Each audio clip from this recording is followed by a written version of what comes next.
Students, आज हम पढ़ेंगे एनसीईआरटी टर्म 2 का first chapter quadratic equation lesson number 4।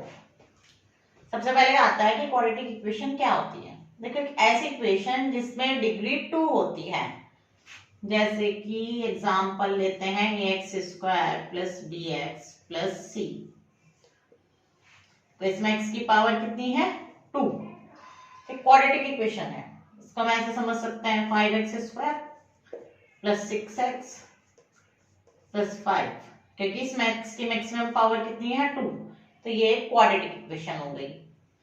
7x² plus 1, इसमें भी x की मैक्सिमम पावर कितनी है? 2। तो ये भी क्वाड्रेटिक इक्वेशन हो गई। तो जो सबसे पहले एक्सरसाइज में क्वेश्चंस आते हैं वो ये क्वेश्चंस आते हैं कि जिसमें कि हमको पहचानना होता है कि क्वाड्रेटिक इक्वेशन है या नहीं है। सबसे पहले हम इसमें यही चेक करेंगे, x प्लस 1 का whole square equal to x minus 3।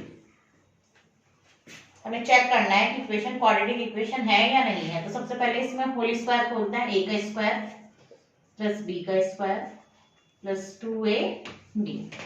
इस 2 की मल्टीप्लाई करते हैं दोनों में, 2x माइनस 6, 2x से 2x कैंसिल किया, x² प्लस 1 इक्वल माइनस 6। ये 6 माइनस का इधर आके प्लस का, that is x² plus 7 equal 0। इस इक्वेशन में हम देखते हैं x की मैक्सिमम पावर कितनी आ गई है? 2। और अगर x की मैक्सिमम पावर 2 है तो यस, ये क्वाड्रेटिक इक्वेशन है। इसी तरह हम और भी बहुत सारे एग्जांपल सॉल्व कर सकते हैं। अब हम इस इक्वेशन का एक और पार्ट देखते हैं, x² plus 3x plus 1 equal x minus 2 का होल स्क्वायर। तो इसमें देखो ये वाली साइड तो बिल्कुल सॉल्व है, तो इसको कुछ नहीं करना है, एज इट इज रखते हैं। x² प्लस 3x प्लस 1, इसमें a माइनस b का होल स्क्वायर, a का स्क्वायर प्लस b का square minus 2ab, that is x² plus 4 minus 4x, x² plus 3x plus 1। देखो x² से वाला x² कैंसिल हो जाएगा, ये 4x माइनस पे इधर आके प्लस का, that is 3x plus 4x plus 1। ये 4 प्लस पे इधर आके माइनस का, that is 7x minus 3 equal 0। अब इस इक्वेशन में देखो जो x की मैक्सिमम पावर है वो कितनी है? 1 है। अगर ये 1 है लेकिन होनी कितनी चाहिए? 2। तो यानी कि नहीं, ये क्वाड्रेटिक इक्वेशन नहीं है। No, it's not a quadratic equation. I hope आपको ये सब समझ में आ गए होंगे। अब हम क्वाड्रेटिक इक्वेशन को सॉल्व करना देखते हैं। तो देखो, क्वाड्रेटिक इक्वेशन को सॉल्व करने के मेन 3 मेथड्स हैं, फैक्टराइजेशन, कंप्लीटिंग स्क्वायर और quadratic formula. Completing square exam के पर्पज से नहीं है, बोर्ड में ये नहीं आता है फिलहाल कोरोना की वजह से। अब फैक्टराइजेशन और क्वाड्रेटिक फॉर्मूला बचता है। फैक्टराइजेशन सबसे जिसका पहला मेथड फैक्टराइजेशन है, सपोज जो कि आप बहुत सारी क्लासेस, छोटी क्लासेस में सीख चुके, x² plus 5x plus 6 equal 0। तो हमें 6 के वो फैक्टर्स करने हैं जिनको ये वाला साइन देखना है, प्लस करके 5 आ जाए। और 6 के फैक्टर क्या हो सकते हैं? 3 इंटू 2। और देखो 3 को 2 में प्लस करके कितना आ जाता है? 5 आ जाता है। यानी कि हमें फिलहाल फैक्टर मिल गए 3 2 जा 6। तो हमें 6 के फैक्टर कितने हो गए? 3 और 2। देखो इसको लिखते हैं x² प्लस 5 की जगह हमने क्या लिखा? 3 प्लस 2। तो यहाँ 5 की जगह हम लिखते हैं 3 प्लस 2। अब इस x की मल्टीप्लाई इन दोनों में करो,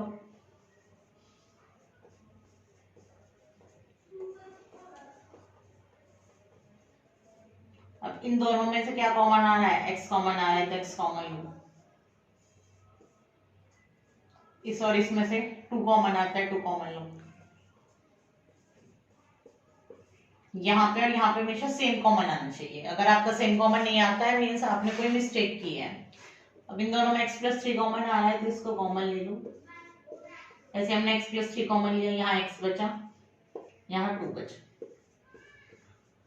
अब ये 2 फैक्टर्स आ गए, इन दोनों को 0 के इक्वल रखो, x प्लस 3 इक्वल 0 और x प्लस 2 इक्वल भी 0। तो ये प्लस का 3 इधर आके माइनस का 3 और ये प्लस का 2 इधर आके माइनस का 2, दैट इज इस तरीके से x, ये 2 वैल्यू आ गई है, x इक्वल -3 और -2, ये आपका आंसर है। एक और बात आपको ध्यान देनी है, क्वाड्रेटिक इक्वेशन में हमने कहा था x की मैक्सिमम पावर 2 होती है, तो यानी कि x की मैक्सिमम 2 सॉल्यूशंस आ सकते हैं। तो देखो हमारे पास यहाँ पे x के 2 ही आंसर निकल के आए हैं। आई होप आपको ये मेथड समझ में आया होगा। अब आप बहुत सारे क्वेश्चन इसी की तरह प्रैक्टिस कर सकते हैं। इसके बाद अब हम नेक्स्ट एग्जाम्पल करते हैं, √2x² + 7x + 5√2। देखो ये रूट वाला मैंने इसीलिए उठाया क्योंकि अधिकतर बच्चों को अंडर रूट पर प्रॉब्लम रहती है। तो देखो यहाँ पे सबसे पहले x² का कोफिशिएंट देखते हैं √2, और ये वाला कोफिशिएंट देखते हैं 5√2। इनको यहाँ पे आप साइड में लिखिए, √2 और 5√2 दोनों की मल्टीप्लाई कीजिए। हमें पता है जब एक अंडर रूट के नंबर की दूसरे अंडर रूट के नंबर से मल्टीप्लाई करते हैं सेम, तो उसका अंडर रूट खत्म हो जाता है। तो √2 की जब हमने √2 में मल्टीप्लाई की तो सिंपल 2 आ गया।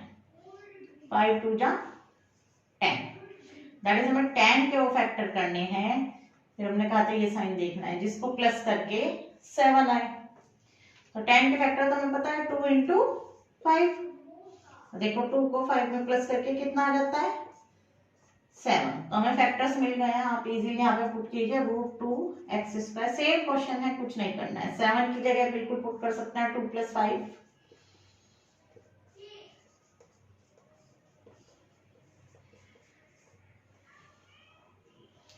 अब इस x की मल्टीप्लाई दोनों में लीजिए।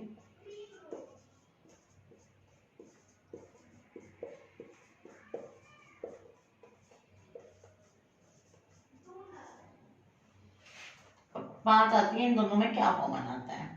देखो इस x और इस x में से एक x कॉमन आता है, लेकिन हमने बताया ये रफ वर्क है, आपको एग्जाम में नहीं लिखना है। 2 को आप ऐसे लिख सकते हैं, अभी अभी हमने बताया यहाँ पे √2 × √2। अगर इस वाले 2 को हम √2 × √2 लिखते हैं तो एक √2 यहाँ से और एक √2 यहाँ से कॉमन आ जाता है। जैसे हमने यहाँ से √2 कॉमन लिया और एक x कॉमन लिया तो यहाँ पे एक x बचा। अब इसमें से एक x हम कॉमन ले चुके, एक √2 भी कॉमन ले चुके, तो यहाँ पे एक ये वाला √2 बचा।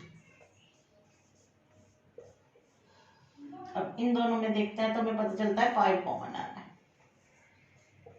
यहाँ पे बचता है x और यहाँ पे बचता है √2। देखो मैंने पहले ही कहा था यहाँ पे सेम रखना चाहिए। अगर सेम रखता है तो आपका आंसर सही है। अब ये इन दोनों में से कॉमन आता है तो आप इसको बाहर लिखिए, x + √2 आता है √2, ये बचा √2x + 5। अब ये दोनों को 0 के इक्वल इक्वेट कीजिए, x + √2 = 0 और √2x + 5 = 0। ये √2 इधर प्लस का इधर आके माइनस का, दैट इज x = -√2, पहला आंसर। ये 5 उधर जाके प्लस का, √2x = -5। फिर ये √2 इसके नीचे जाके डिवाइड में था, x = -5/√2। ये दूसरा आंसर। देखो यहाँ पे 2 पावर थी, क्वाड्रेटिक इक्वेशन थी, तो उसके 2 ही आंसर आए। आई होप आपको समझ में आया होगा। फिर भी अगर आपको कोई प्रॉब्लम है तो आप कमेंट बॉक्स में हमसे पूछ सकते हैं। नेक्स्ट फॉर्मूला हम नेक्स्ट वीडियो में डिस्कस करेंगे। Thank you for